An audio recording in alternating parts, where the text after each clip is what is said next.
Ràdio Vilablareix presenta La notícia positiva, de la mà de Rosa Anticó.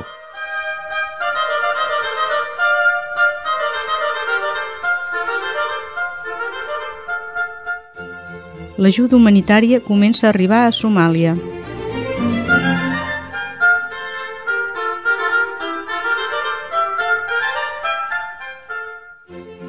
El Programa Mundial d'Aliments de la ONU obre un pont aeri per combatre la fam en el país.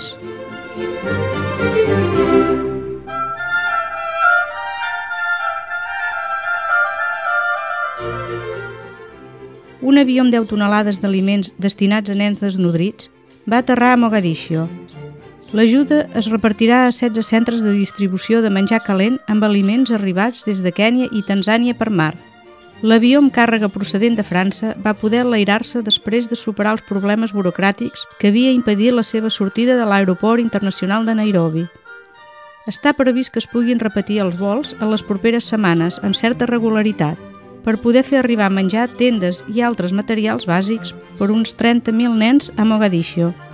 L'Organització Mundial de la Salut, junt amb UNICEF i el govern de Kènia, començarà una campanya de vacunació de sarampió i pòlio a més de 200.000 menors de 5 anys que viuen en comunitats prop del camp de refugiats al nord de Kènia. També oferirà suplements de vitamina A i tractaments antiparasitaris.